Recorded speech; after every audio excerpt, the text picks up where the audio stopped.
Mount Rushmore. Keystroke. Water pump. Pretty cold.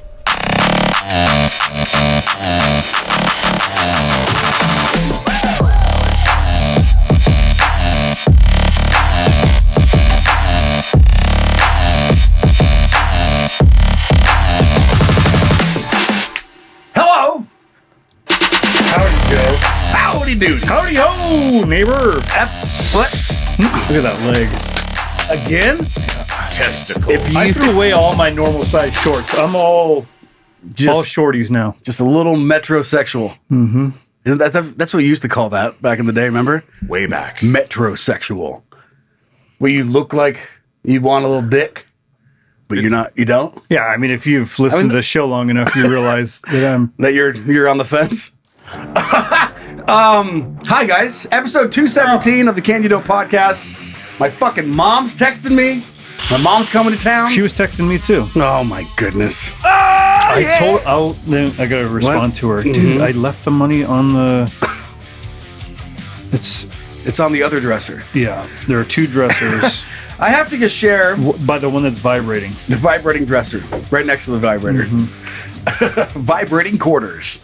Have I mentioned... So one of my favorite parts of my drive into morning show radio, which, by the way, there have been multiple people that have contacted me from Spokane that also listen to the podcast, that have also found the radio station just on chance, because we have billboards and advertising and stuff now, and they tune in and it's fucking me. And they're like, found you! Found you, motherfucker! Did they know it was you right away, though? Or are they like, no, wait a second, I recognize that voice? Probably kind of, but I don't, whatever. Have to do professional. You need to start talking like this all the time. Just do big boy voice. Super news. So anyway, one of my favorite things about driving into Spokane super early in the morning is you get off I-90 and you get off Division to head up Division Street to go to work. And the Gauntlet. And right there, that's where all the fun is. That's the hotbed. Good spot. And I see shit all the time. Literally shit. And I've seen a lot of stuff. I don't know if I've mentioned this one, but I wanted to make sure I did. One time I was going through, I had to stop. I had to slam on the brakes of my car as two homeless people were doing a wheelbarrow across the street. Hot. Laughing. Like they were laughing and they were dirty and they were high. And they were doing the wheelbarrow across the busiest street in Spokane. The thing I just saw the other week, this was last week. I was parked, get off the freeway. There's a traffic light right there. And so I'm stopping and I look up and I don't really know what I'm seeing. I'm not quite sure. It's dark out because it's, fucking dark 30. And then I go through the traffic light and it's like, oh, that's exactly what I thought it was. And it was just a naked lady, just her tits out, crisscross applesauce on the sidewalk. Just casually sitting there. Just watching the cars go by. You are welcome. And I was like, can life get better? They weren't, just to be clear, they were not the tits you want to see. I'll look at anything naked once. I've pretty much... I'll look at any tits 3 times. I will look at them and then look again.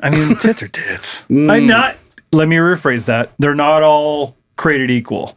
But I still would look. You know what these tits look like. Yeah. You can see it. Yeah. You can tuck these into the waistband. Yeah. Anyway, send in your content suggestions. That carry them around in your shopping cart. Yeah. Like, God, my tits are cold, and put them in your socks.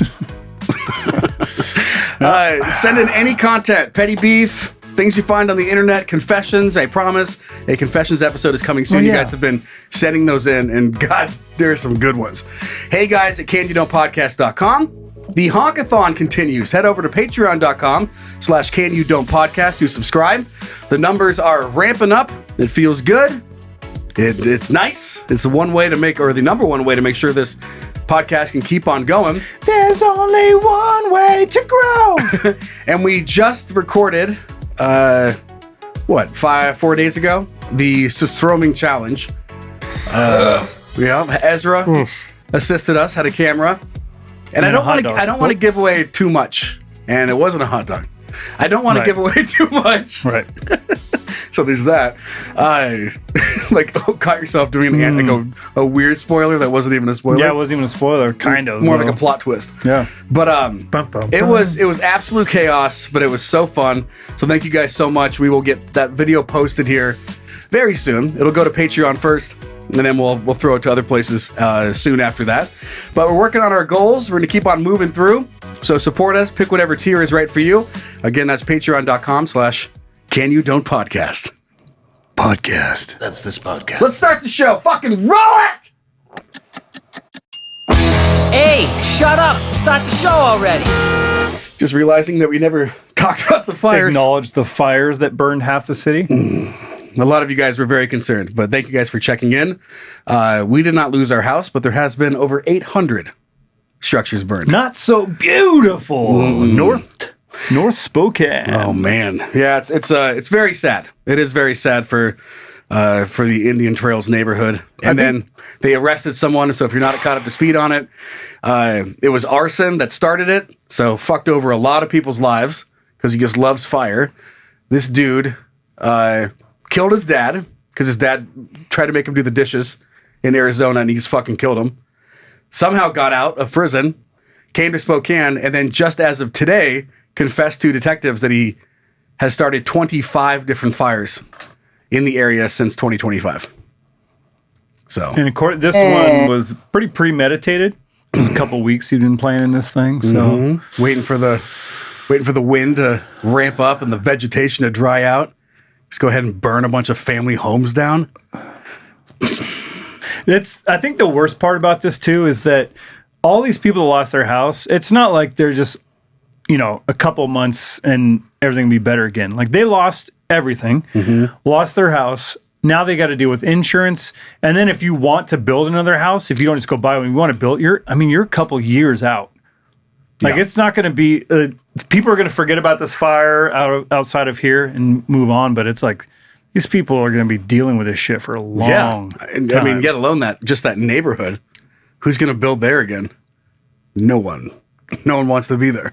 And there are a couple people that I know of that still their house is still standing and it's surrounded by houses that are burned down. It's flat and there are chimneys there are like rows of chimneys where houses used to be, and then there'll be like one house. So imagine wake up in the morning, head to work, you're in your briefcase and you're like you walk out and it looks like a nuke went off. Yeah. And you're just heading to work. Neighbor? Yeah. Ugh.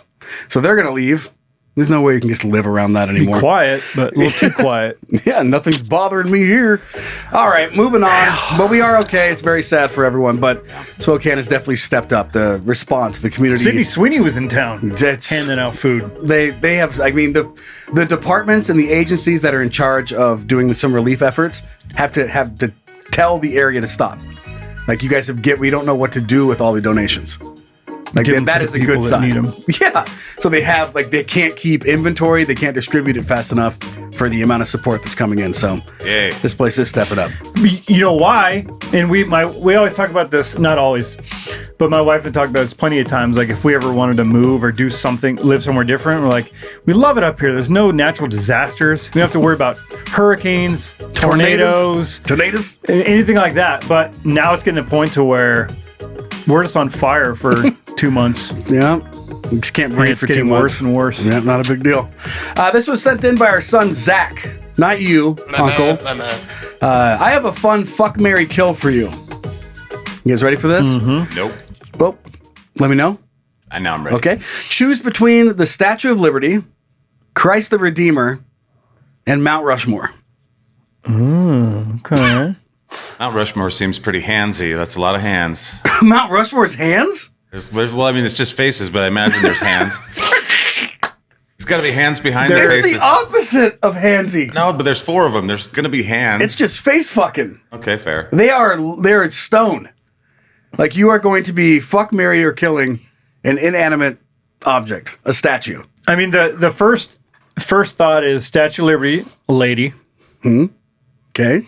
Wearing an easy, accessible dress. That thing's not coming up. No. Hey, lift that little dress up. Just, you're like, God, you never... Cold shoulder again, huh, Statue of Liberty? It's probably the blanket that she stole from her husband. I don't know if I've ever asked this question to myself. Does the Statue of Liberty have a name? Like, does the lady have a name? Sarah. You think so? Sarah.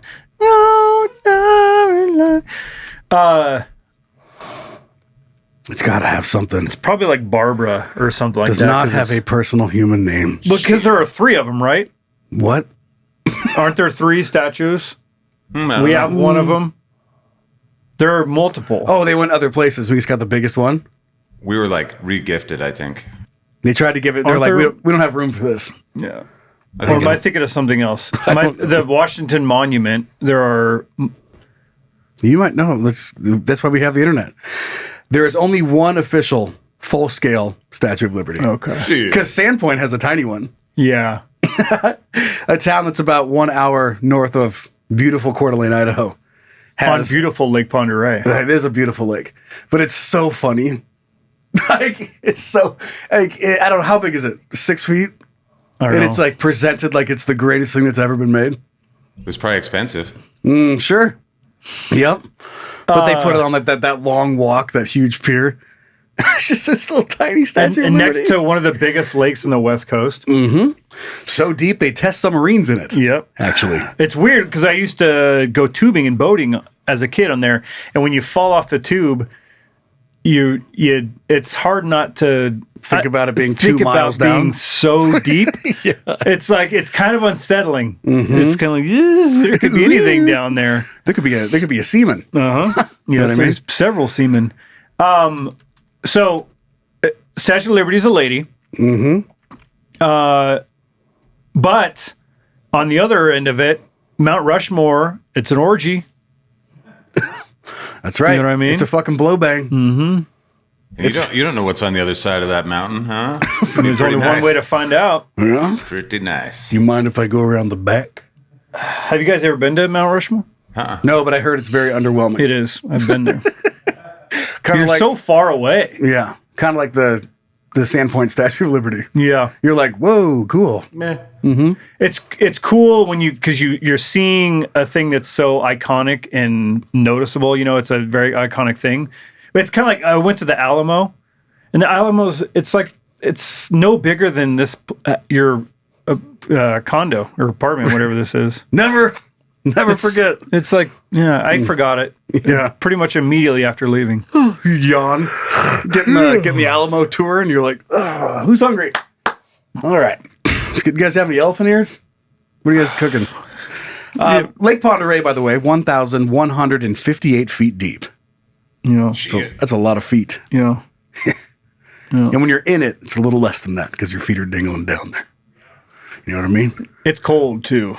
Because it's so deep. Yeah. You cannot warm up that. The sun can't penetrate. Can't make it. Christ the Redeemer heading down to Brazil, right?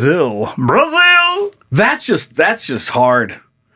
I mean, put Statue of Liberty and Christ the Redeemer in the same kind of category. Like, You got to climb the mountain to get up there, though. Like, Yeah. it's up on a big old... and I'm sure there's restrictions. Like, you can't live up there. You can't live with your partner. Yeah. You know what I mean? Uh-huh. She'd have to hike that mountain every day Oh, just I to got like it. kiss its. You did it? I got it. Okay, go. I'm going to marry the Statue of Liberty Okay. because she seems like a wholesome lady. And that's the kind of lady you want to bring home to mom, right? I'm going And to... clearly strong because she's been holding that fucking torch for Right. so long. Yep. I'm going to fuck Mount Rushmore because that's a straight up orgy. It'll be a fun time. It's a good story. You just stick it somewhere, wherever, you know what I New mean? holes, new holes every month. Exactly. Take this, And Abe. Christ the Redeemer, I'm going to kill him because he's already died and he came back to life. He's done enough. So we know he'll just come back again. So nothing hurt. Okay. So I got the No harm, no foul. Right, exactly. Okay. Yeah, this is perfect. Marry the Statue of Liberty, sweet gal. I'm going to kill Christ again, and I'm going to fuck all the holes in Mount Rushmore. I'm just like, as soon as this was brought up, I'm not sure if you guys had the same thought process, but immediately I was like just picturing a guy with his pants down fucking these different things. Like that was where it went. I was like, I don't know about anything else, but Like just fucking the feet of all of them. Not Mount Rushmore. Let's put things in perspective here. Let's say each one of these things, just for funsies, you get to scale size that works for you. So Christ the Redeemer's, your height is Liberty, but a scaled model to Mount Rushmore. And I just thought of the best thing. Think about you guys know what pocket pussies look like? yeah, Now picture 4-holed pocket pussy in the front is Mount Rushmore. It's 4-player. it's 4 players. Oh my God. Just fucking whatever president you want. Like Hey, you like that, Lincoln? You like that? What's up, Abe? You like that? Oh, be honest. Come on. Come on, be Come on, honest. be honest. Oh, be honest. You're like, your hole's not doing for me today, Abe. So it's Abe Lincoln, George Washington, Thomas Jefferson, and Roosevelt? Theodore Roosevelt, right? Yeah. Who's the hottest president? Whoa. TJ, come on. Out of those 3? You think 4. Thomas Jefferson. I mean, sorry. Thomas Jefferson's the hottest. I think he's the youngest too, so there you go. Thomas. Who's the hottest president on Mount Rushmore? Yeah, that's what I was gonna. Yeah, well, you're too slow. Got it. Theodore Roosevelt is often considered the most rugged and hot. I don't know about that. Trying to okay. You taking a look at the pics? I mean, Teddy's got the stash. This is such a funny thing anyway. Like, what are we doing? That's so funny that we did this. Yeah, it is. Isn't that's fucking ridiculous? Yeah. Then we're just like, you know what? Big faces. Oh, there's the what do you call it? I mean, they did a good job. Yeah, they did a great job. I love how look at Teddy's just staring at Lincoln. What are you doing? Lincoln's like, fuck, dude. Got something in your nose, Just man. all day with Just this guy. staring at his nose. Always something. If you were going to be attracted to a man, would you like him to have like facial hair or like clean cut? I don't know. That's a good question. Because like George Washington's hairdo is not really doing it for me. You know what I mean? I don't know. Yeah, that whole 1700s just putting wigs on for funsies. Yeah, like That was weird. I like all natural. You like a tall man? You like a Lincoln? I like Lincoln's logs. Lincoln's log. But when was Teddy president? Right back then. Seems like a question that Zach would know. When was Teddy Roosevelt? 1930s? That's what I was thinking. But I'm not going to say the wrong Yeah, thing. no, it was before that. It was 10s, I think. Whoa! Wasn't it- What? I was way off. Theodore Roosevelt was the 26th president of the United States, serving from September 14th, 1901 Yeah, he was before There we go, World yeah. War One. to Before 1909. Woodrow Wilson. So Yeah. we're talking. So what we're talking about here is a Yeah, 40, fuck Teddy. 40 years difference between Lincoln and. So you have the independent 1770, all that like that era, and then you've got all the way up to the turn of the century, like when cars were starting to be. So like with Teddy, maybe you get in the back of a Model T. You know what I mean? Right. Lincoln, you're in his cabin. You know, you're lighting candles. Kind of hot. He's got an axe. Exactly. George is out, eating apples.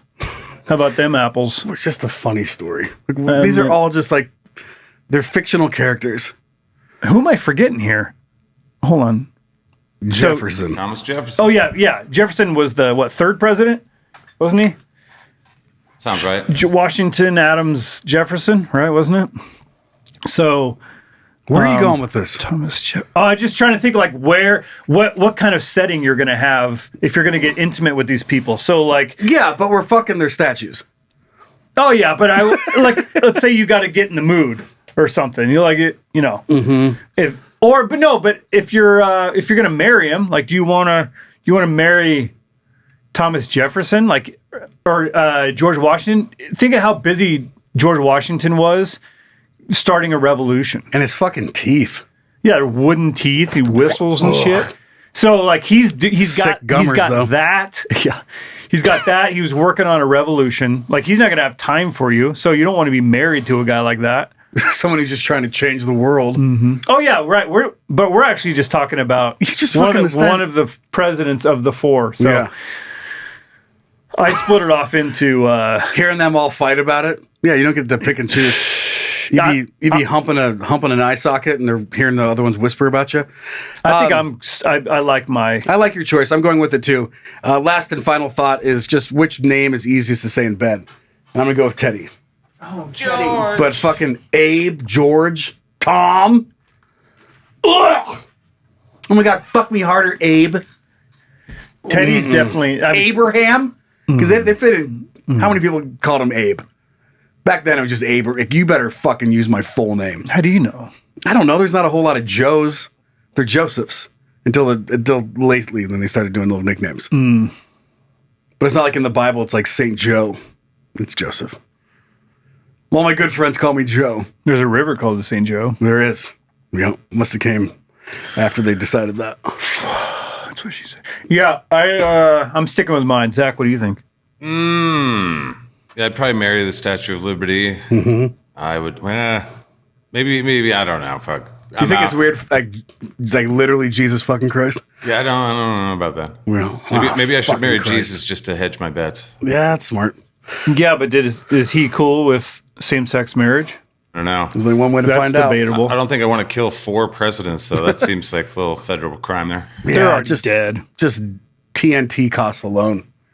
That's why I went with Christ. You kill Christ, and it's like, look what happened. He came back to life anyway. And so you might not like it, though. I mean, they'll rebuild that statue. We're good. And yeah, he just gets credit for dying again. Told you we were right. All right, let's move off. What are you thinking about? Zach, roll it! Hey, what's up, babe? What are you thinking about? Nothing. Actually, you know what? I'm thinking about a lot of shit. What are you thinking about? I just learned that was a pretty difficult fuck, marry, kill. It was. When it was just strictly inanimate objects. It really did have my brain had a hard time wrapping around it. See, I completely... You just turned them into people immediately. I detached from the... That's weird that you did do that. It helped.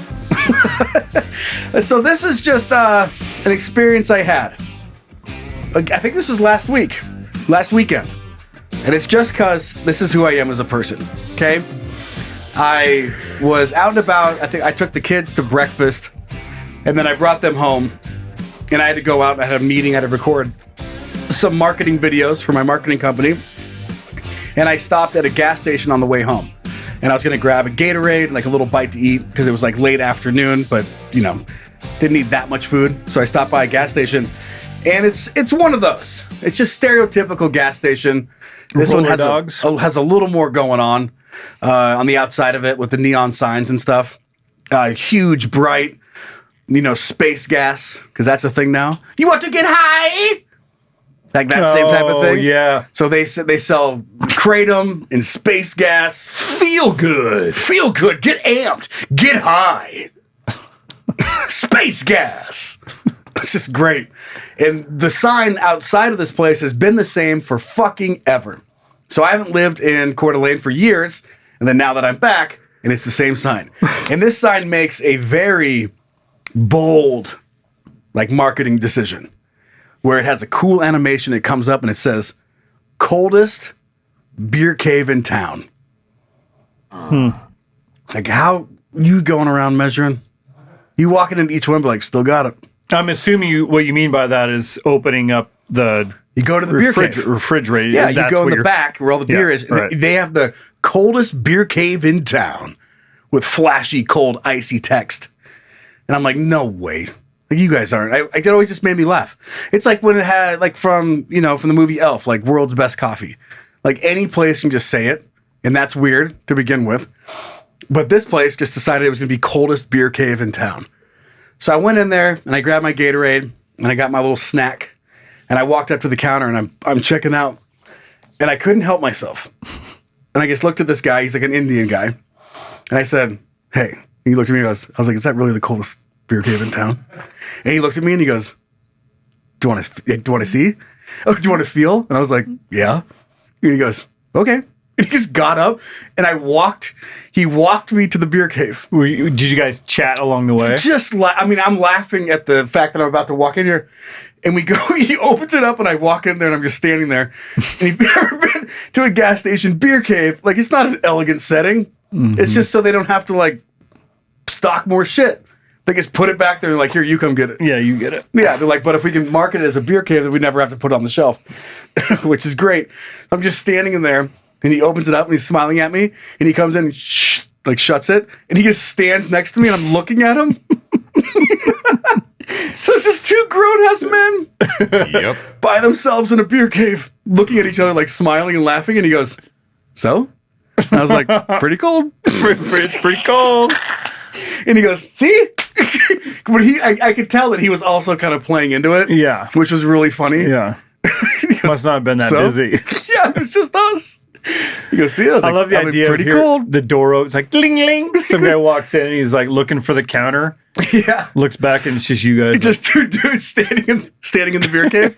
Just, it's the coldest. It's the coldest. You see the sign too? You see it? You came in for the coldest beer cave in town?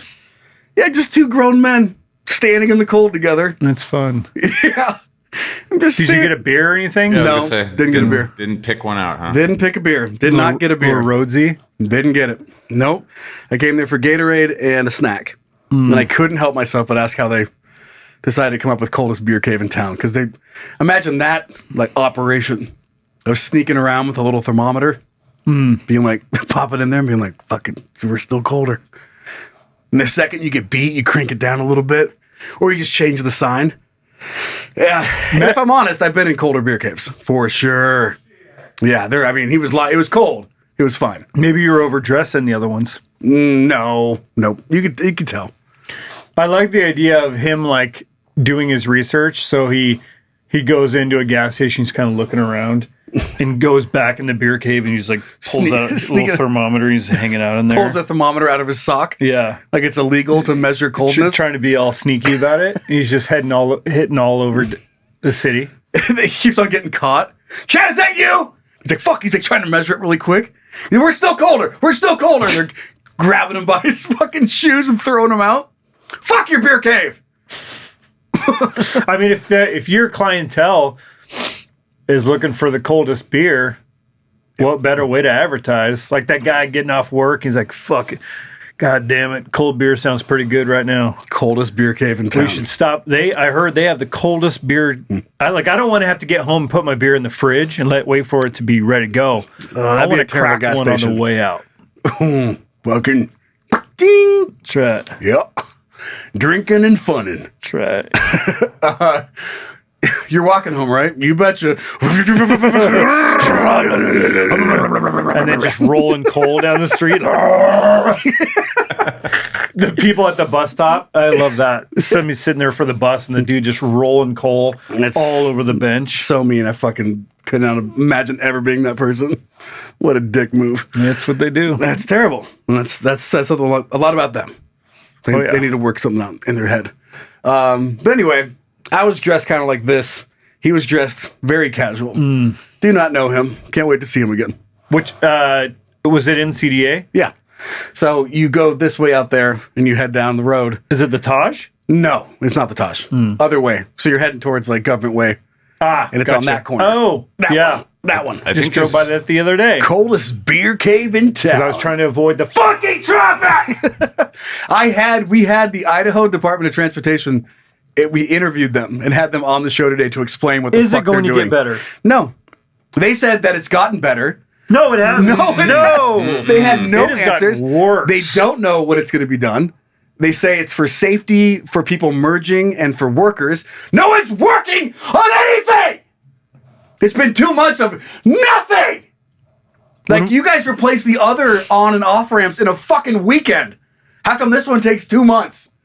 Fuck! My wife and I were just talking about... It's so annoying. Like, we sound like old people, but we are old enough to remember when traffic wasn't like this going from Spokane to Coeur d'Alene. Traffic and weather together on the 7s.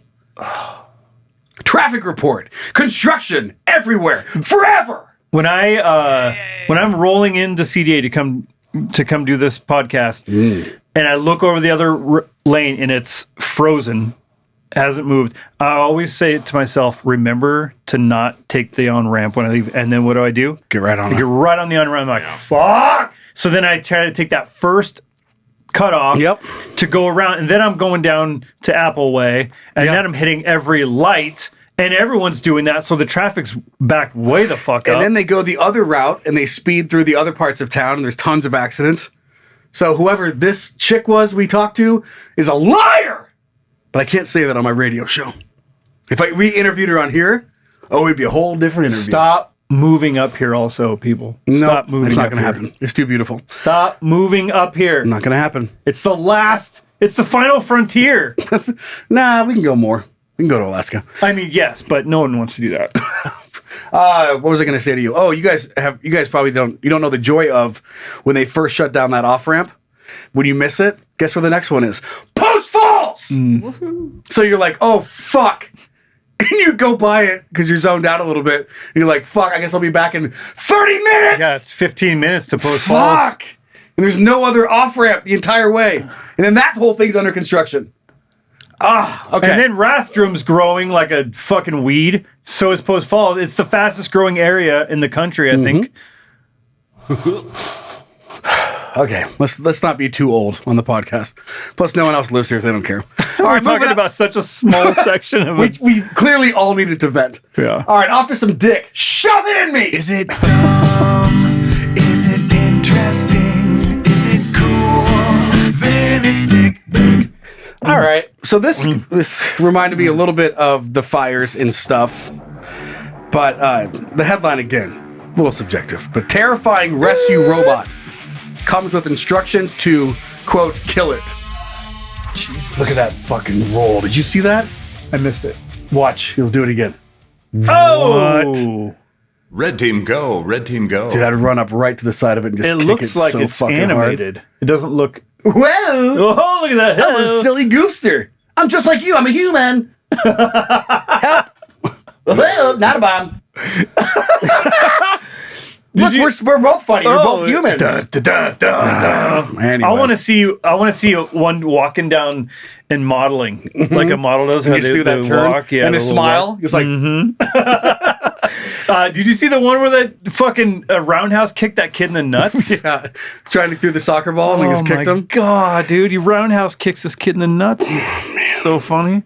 So a California I love robotics company is drawing attention after unveiling a four-legged rescue robot designed for hazardous environments and publishing unessential detailed information about how the machine can be physically stopped if it malfunctions.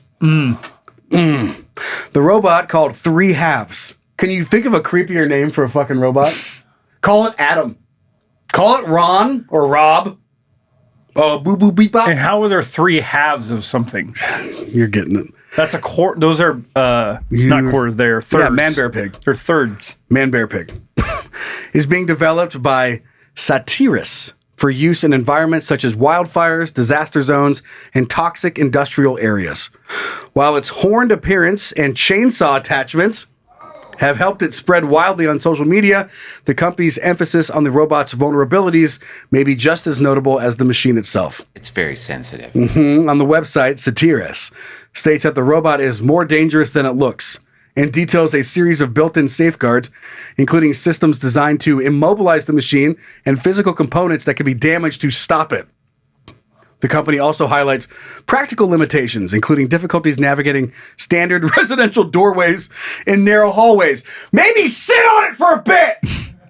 Like, why? They're like, listen, let's give it a chainsaw. Can it go through the door? No.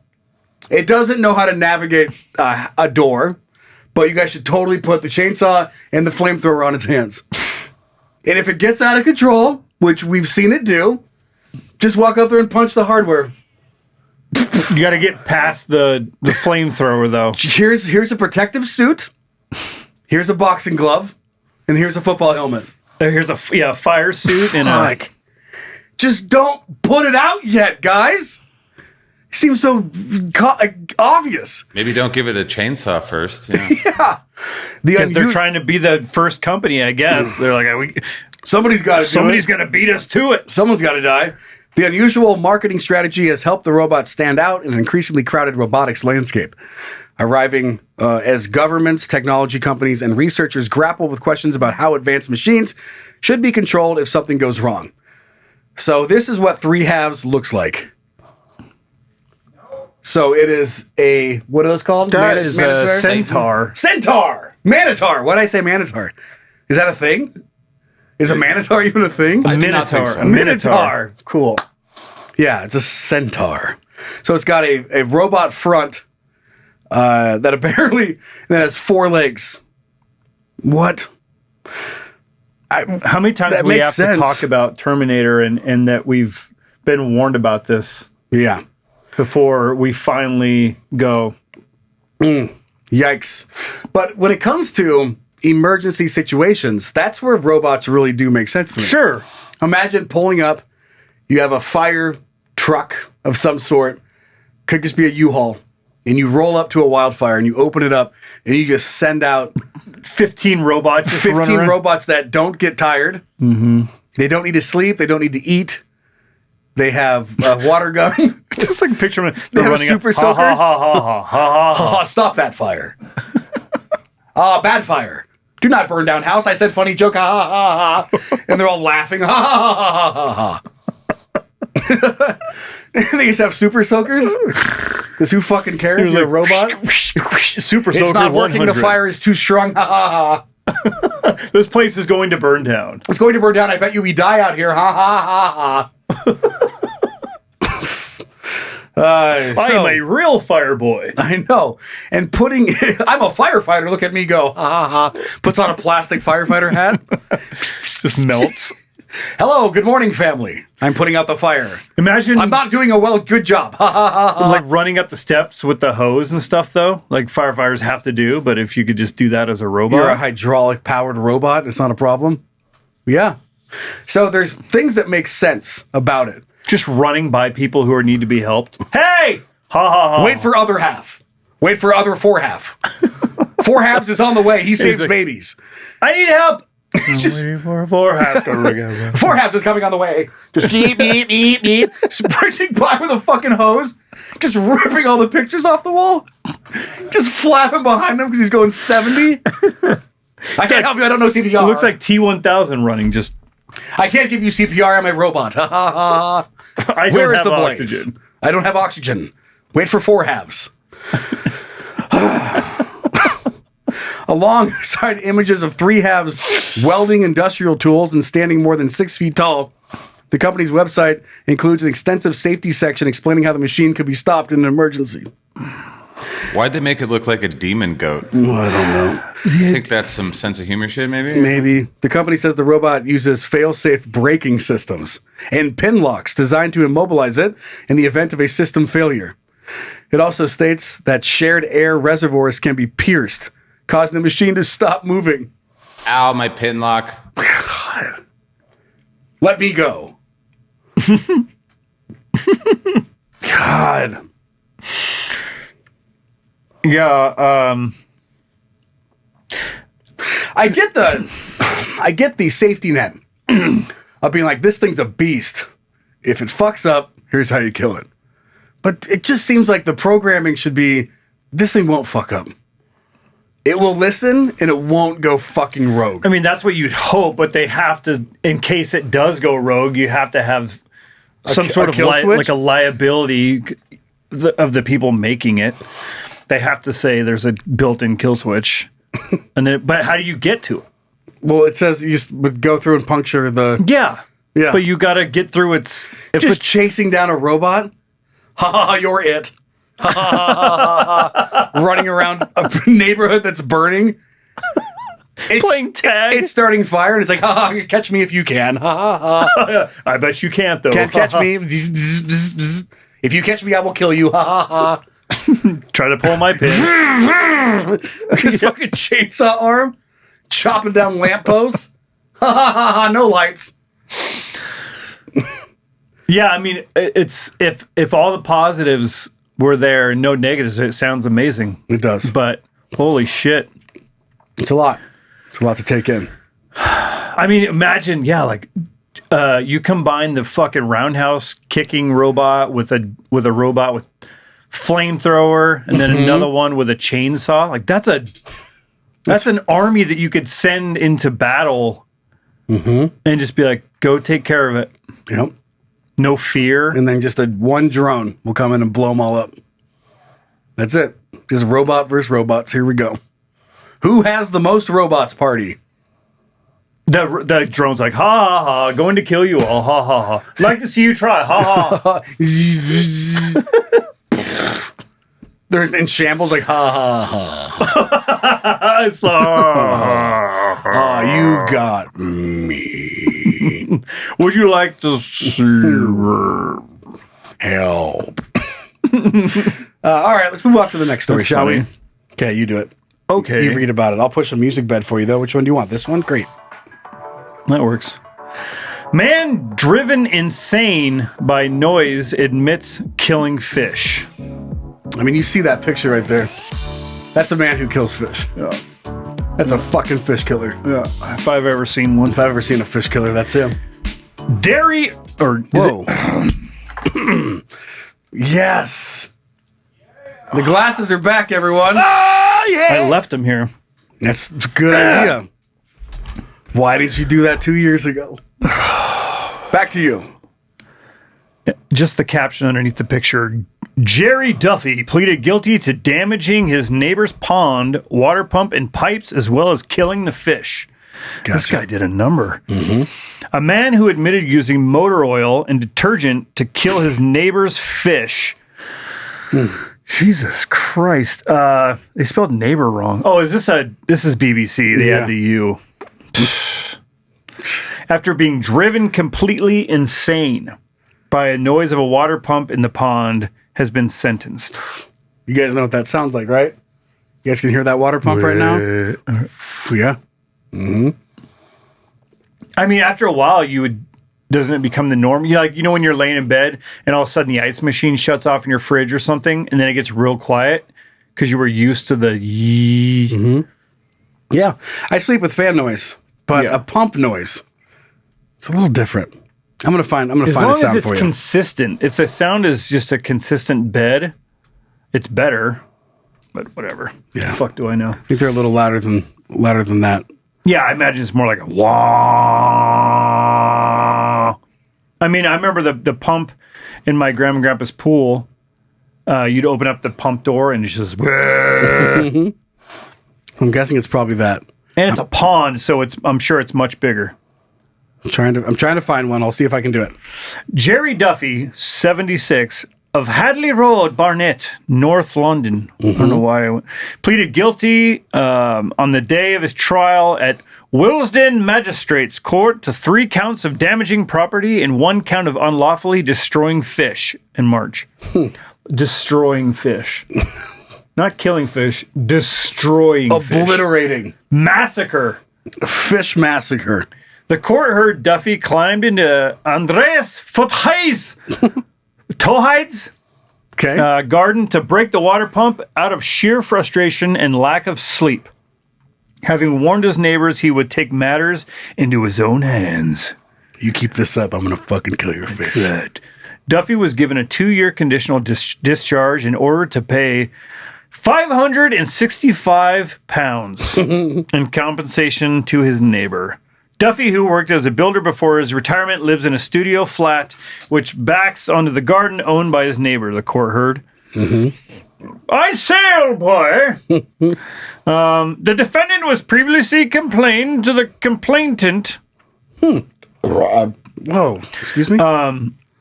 Complaining about the noise coming from his garden, and he said the words effect of, if you didn't deal with it, I would. That's a threat right there. Yeah! There was a warning before the incident.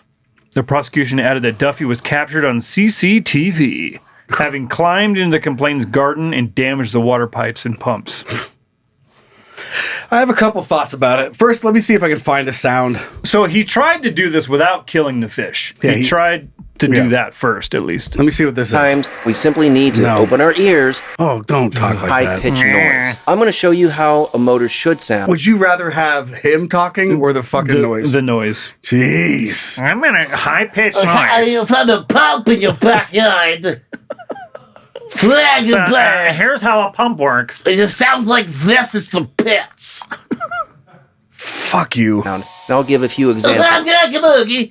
Then I'll turn on. God, never mind. Fuck it. Use your imagination. I can't do this right now. I mean, you can sort of hear in the background. Like a pump. All right. So, two thoughts on this. You guys ever had like insomnia, not able to sleep? Yeah, living it. And it's the worst. Like you get to like day 2 or day 3 is where it really starts weighing on you. Mm-hmm. And you really start, you're like, should I just kill everyone? Yeah, you want to murder, and then you're like, you haven't ejaculated. What? Because you're tired, you don't feel like it. Too sleepy to come. That's sad. Sorry, Brian. No, I mean, Oh, I'm just, Hypothetically. sorry. That's the name of my autobiography. Too sleepy to come.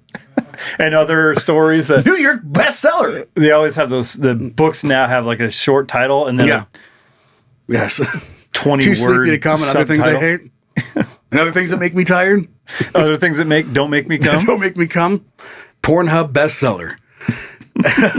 So when you get to a point where you can't sleep and it starts stacking up, and we've talked about this when it comes to newborn babes. Little baby that doesn't fucking sleep, and you don't sleep, but you have to keep lifing. They get to cry and shit. It's stuck on boobs that you used to suck on. Yep. Oh, that They stuff. took it. They Yeah. did. They took it away. They hijacked your titties. That's more of what I was talking about. Oh, glad we could reach that together. And you're just so fucking tired and you start losing your mind a little bit. So I'm guessing Duffy was there a little bit. But then the other side of it is, have you guys ever like had a noisy neighbor? Yeah, there was a dude that used to work on his truck every day, sometimes late at night, and he would try to get it rolling, and then it would light up. He would get it ignited, and then just fucking and then he would shut it down, and then start tinkering again. You know, he's just listening, flipping the... the manual throttle things.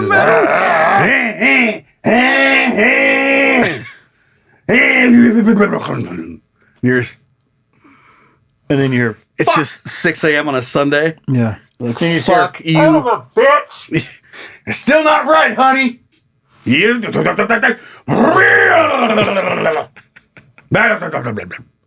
Fuck. Like, what are you? He never. What are you doing with it? It's just he's doing that to not have to do other things. He's tinkering so he doesn't have to. Yeah, talk. Tinkering, not talking. Yeah. No talking, more tinkering. That's what my dad used to always say. That just sounds like something my dad Yeah. would say. The last apartment that I had in Coeur d'Alene actually had a noisy neighbor, and the guy above me had an electronic drum set. Do you remember this? Did you guys ever experience that? Every day, and he was a good drummer, but in his head he was quiet. He was not quiet. Like I'm trying to work, and you just hear fucking.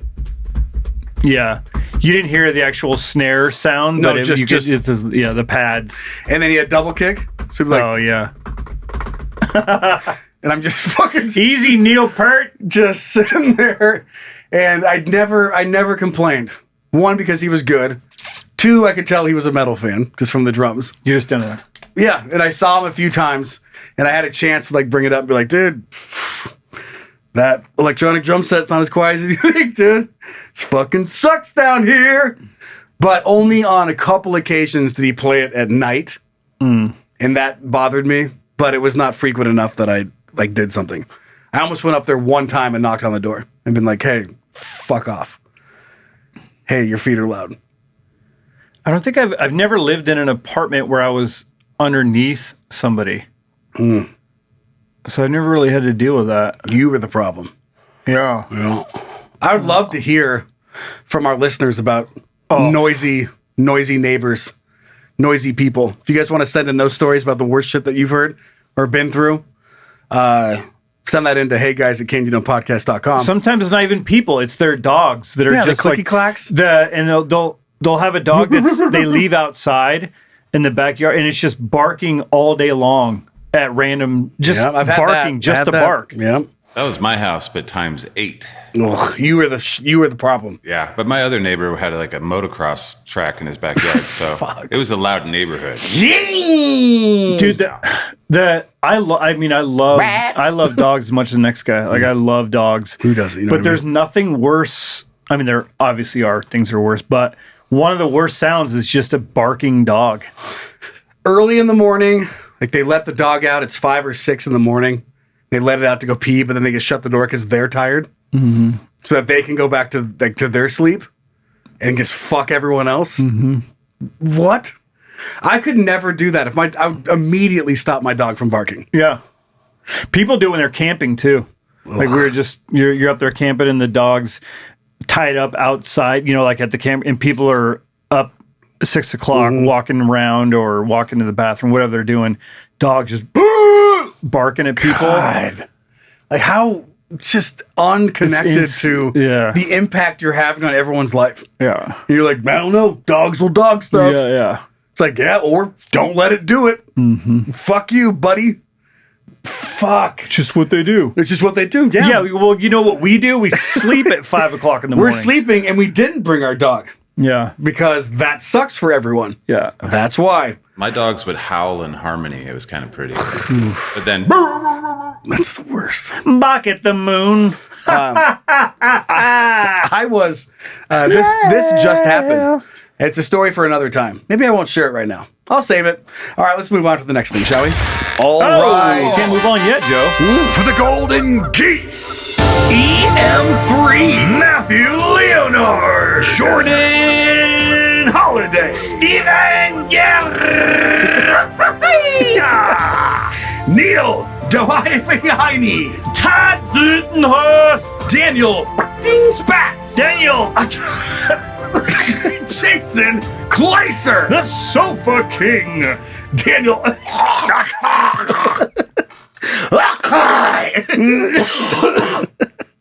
When your last name is a sound effect? Yeah. Daniel. It sounds like you're eating surstroming again. Yeah, I was just going to say that sounds familiar. Oh, a shout out to our Golden Geese, the top tier at patreon.com/CandyDome Podcast. Thank you guys so much for locking in. We appreciate it. And we have come around on 1 year of the Honkathon. Yes. So we've noticed that. So that's great. Thank you guys for supporting us all wild. this time. All right, let's hear a petty beef and see where this goes. Okay. Think Zach will push the button if I don't look at the camera and yell at him? You are now entering the petty beef courtroom, where all sides of some bullshit will be heard and evaluated. The people are real. The cases are real. The rulings are final-ish. This is petty beef. Petty beef. Petty beef. Petty I've got some petty beef. Petty behavy. Petty beef. Whoops, didn't mean to do that. This was sent in by our son Ryan. Are you guys ready? yes. Wow. Girl. What? I was just going to say, are you ready? Girlfriend's car is equipped with an aftermarket Bluetooth setup. Okay. So we can listen to her. So she can listen. So we can listen to our own music. Got it. Whenever we go somewhere.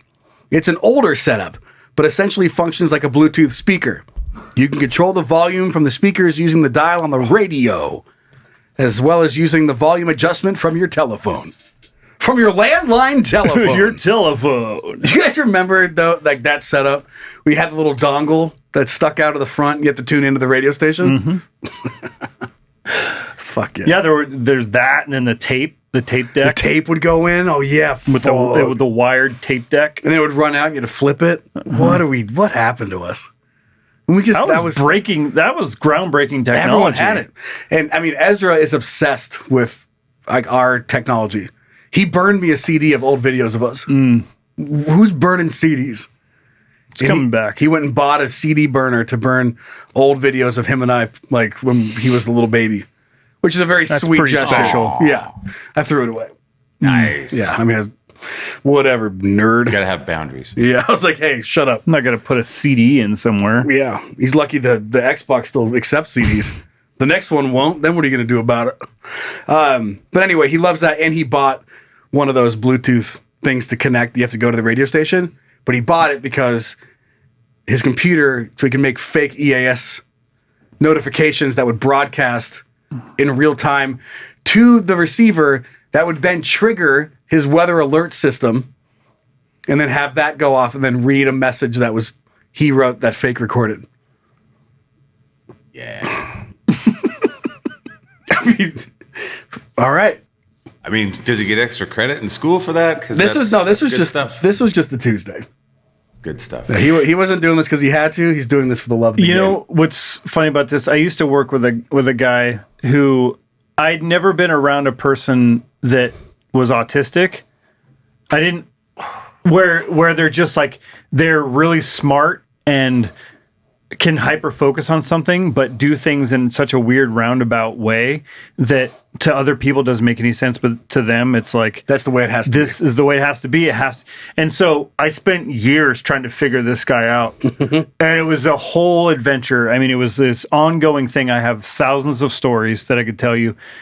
But it's so funny because it prepared me for now when I chat with Ezra, I'm like, oh, there it is. It makes sense. It makes so much. I get there it now. There it is. Because I didn't understand what that. When we were kids, you were retarded. Like that's right. Like someone was just retarded. Something's wrong with you. They're like that's what we said. Is like, oh, he's retarded. And so there was just like one overarching retarded. that was the spectrum. Yeah, there wasn't a spectrum. Wasn't the spectrum? It was just the level of tard. So now it's like, okay, we understand so much more, and you can pick out, oh, this is that type of. Oh man, have I shared this story just so you guys know, and you guys can love Ezra even more than you guys probably already do. But he was spinning his hands like he does, like the when he gets like nervous or he's really excited or he just for whatever reason. But he does this still from time to time. He's like.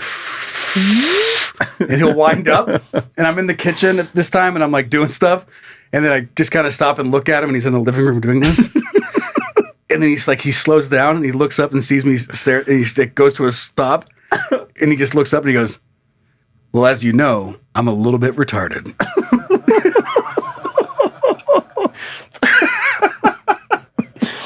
As you know, as you might be aware, I'm a little bit retarded.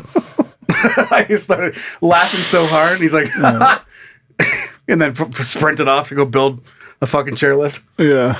But as you know, I'm a little bit retarded. I love the idea you go, and then you catch him. He's like, he just goes, slows way down. Slows way down. As you know, I'm a little bit retarded. What a good sport. Okay. So we're in the car. We've got all the Bluetooth stuff. She has no consistency in what she uses to control the volume. I can get that. Sometimes she uses her phone. Sometimes she uses the dial. So you know that like, you can either crank it here or crank it here. There are times that we get in the car and her phone volume was low, but she used the dial to turn up the sound. My opinion is that your phone should always be at max. And then you use the dial to actually control the volume. Yes. So there are times that I get in and the car stereo is set to a volume of 50. And when my phone connects, it blows my fucking ears out. It's her car, so she can do whatever she wants. I've learned to just turn the volume all the way down every time I put the key in the ignition. But I'd like some input. Is there Bluetooth etiquette? The prosecution rests. He's right. Or she, whomever it is. They're right. They are right. Okay. I mean, if just for consistency purposes. Yeah. I know. And I totally get that. And I've done this same thing to myself. It doesn't happen anymore. Like cars have figured it out. It's the dial controls the volume now. Where your phone is does not matter anymore.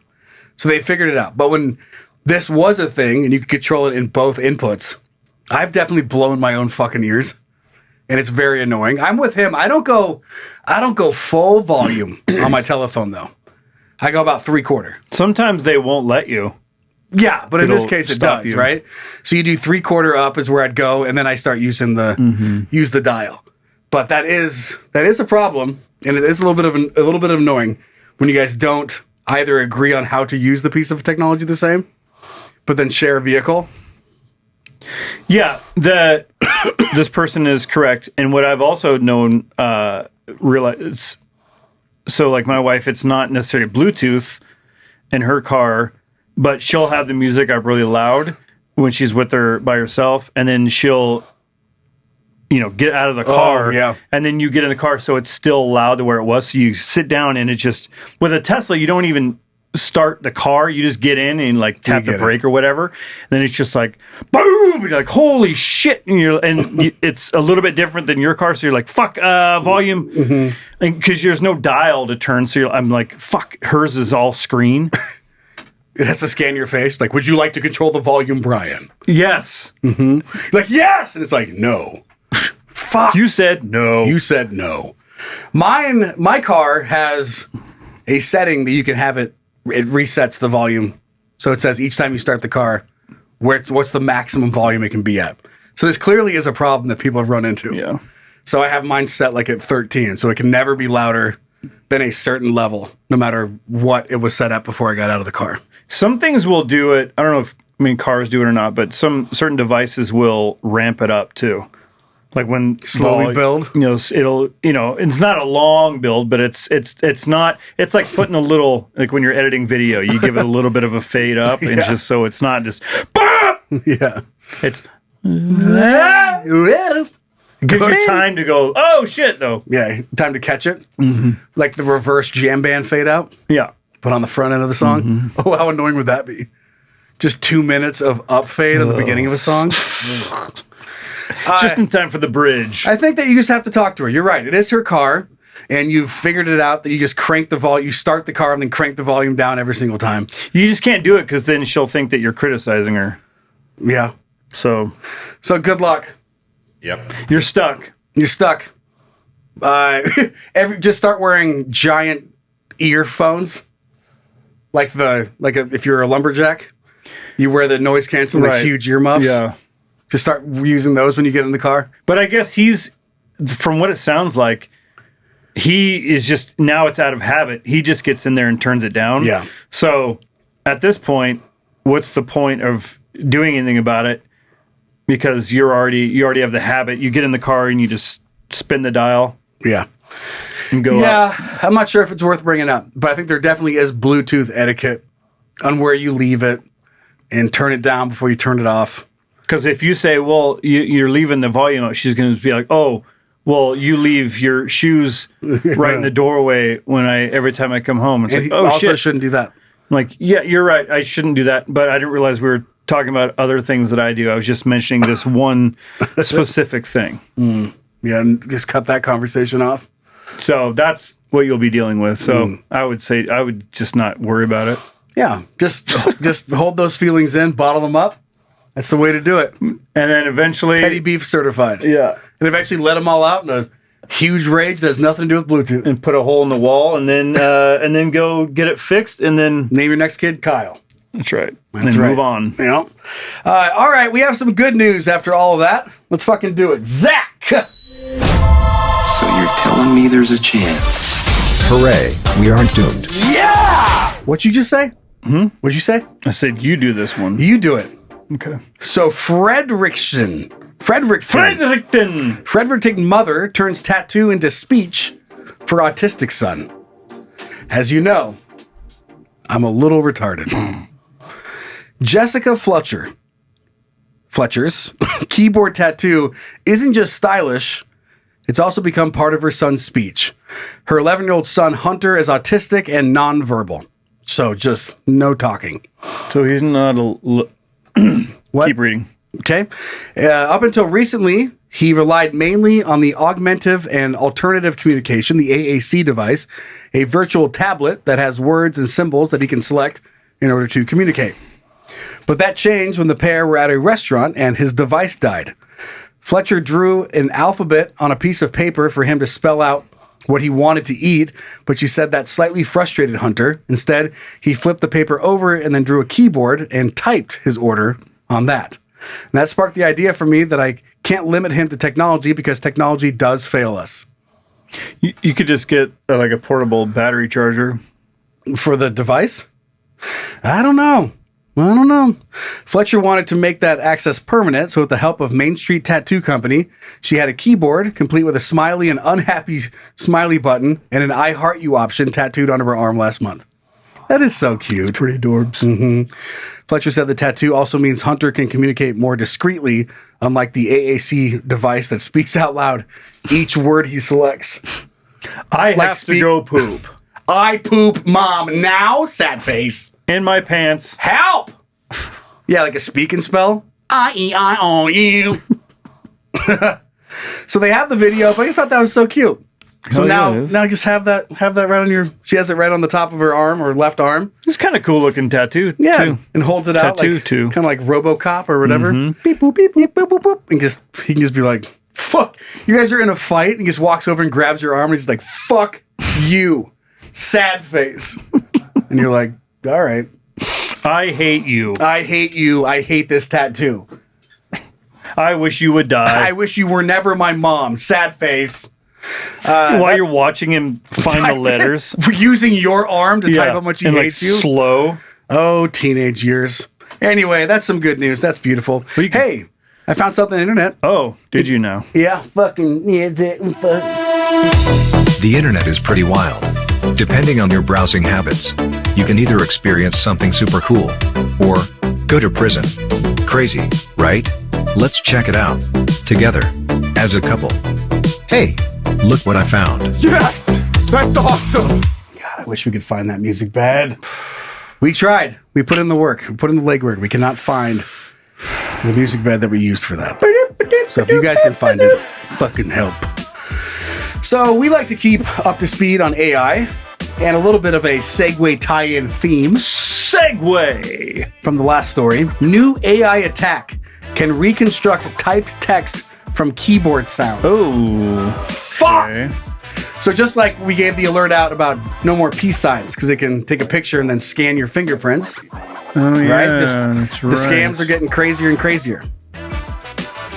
Researchers have developed a new acoustic side channel attack that can reconstruct typed text on a laptop by analyzing nothing more than the sounds of the keystrokes. People want to just rip people off so bad. Mm-hmm. It's crazy. So that little tape you have on your camera, it don't matter. I don't have tape on my... Oh, on this. Yeah. I thought you meant on my phone. No, the one that has tape on it. Mm. Yeah, not your phone. Unlike previous approaches, the method does not require attackers to first train the system on recordings from the victim's specific keyboard, making the attack more practical in real-world scenarios. The related research was conducted by No One Cares, alongside researchers from Nope. Okay. Acoustic keyboard attacks are not new, but earlier techniques typically relied on collecting labeled recordings from the target keyboard beforehand. Keyboard. Or required specialized hardware and large amounts of captured typing. The new approach instead combines unsupervised audio analysis with AI language models that interfere that someone is typing using only recordings of their keyboard strokes. That's scary. Yeah. So, like, they can just set up a microphone anywhere in the area and know how you're typing, I'm guessing by the pressure. Fuck. So they can place a smartphone near the device in a public space, connect to the microphone attached to the shared desk and wall to capture the vibrations. Do you ever think about that when you're doing your PIN number at the ATM or at the convenience store? Yeah. When it's different notes for the numbers? It's like ding, don't, ding, don't. You're like, I'm pretty sure he knows what a 5 is by now. Yeah, that's my Maybe life. had I use the credit feature as much as I can, as if it offers. If you can bypass the PIN. Mm-hmm. Yeah. And then another one is they recover the keystroke sounds transmitted as background noise during online meetings. Fuck. Like, hey, good job. Can you just log into this place really quick? Like, yeah, sure. And they type it in, and you can hear it through a Zoom call. And then AI can analyze. Sexy Beast 01. Like the pressure and then how close it is to the microphone. We might be in some trouble in the future. I know.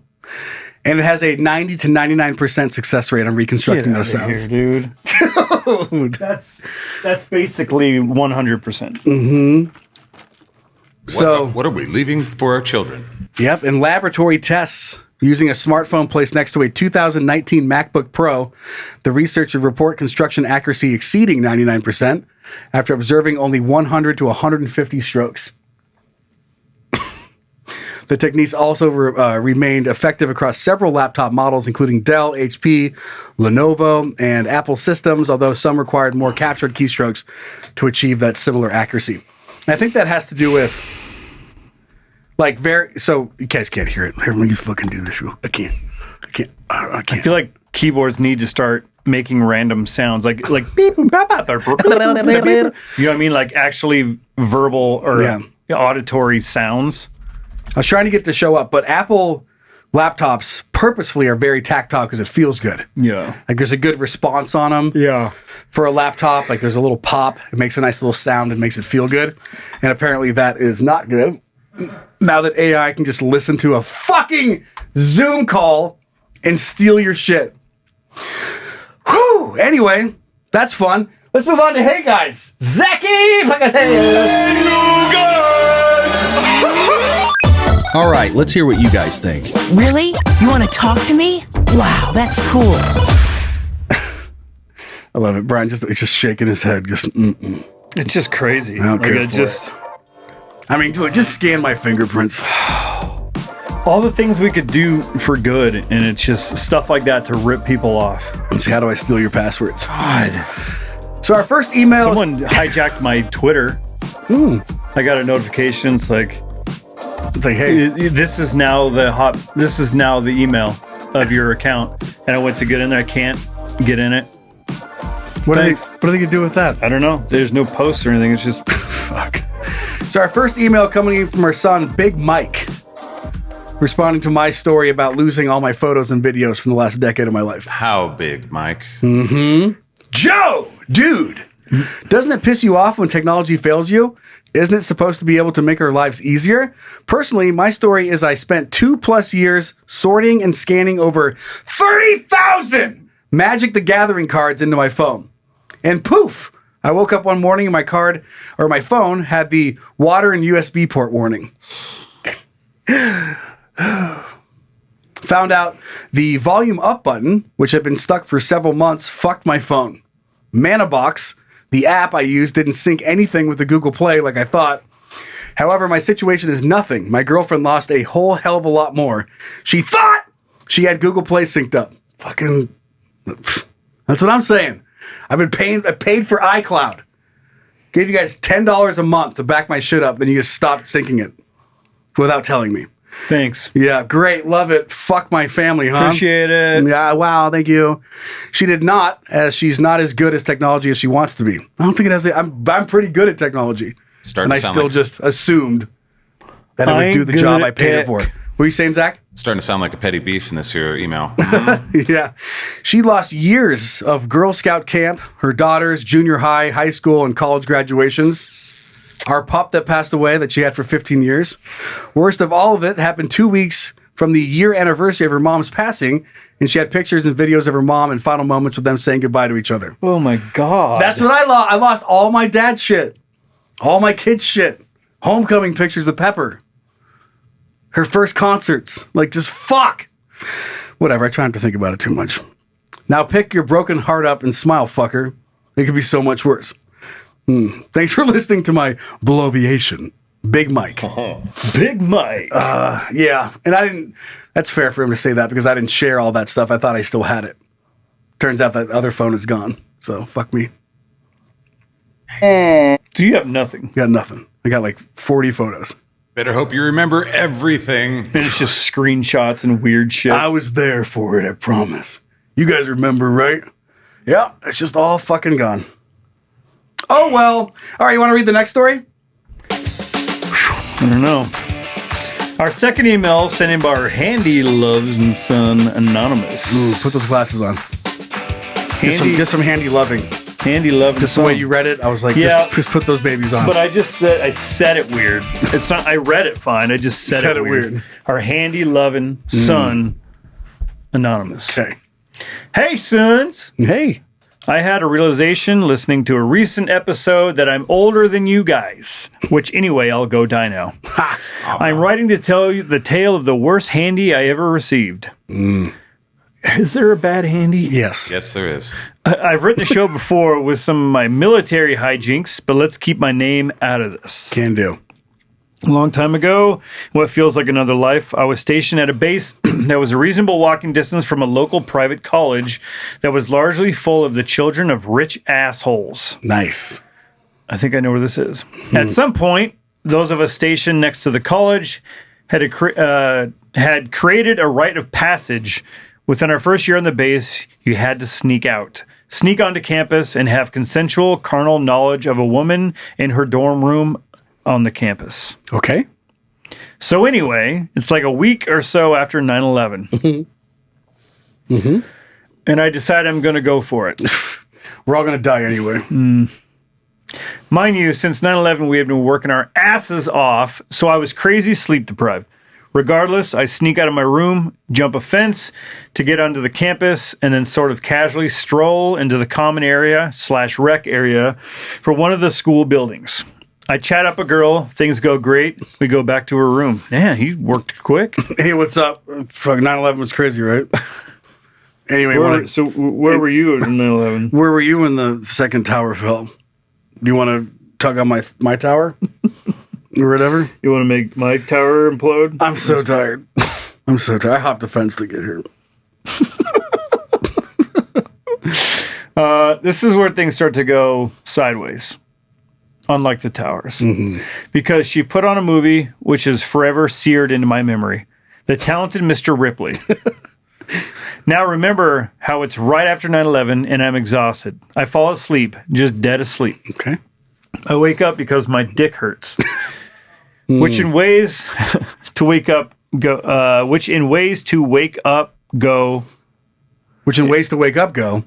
is one of the worst. That one wasn't my fault.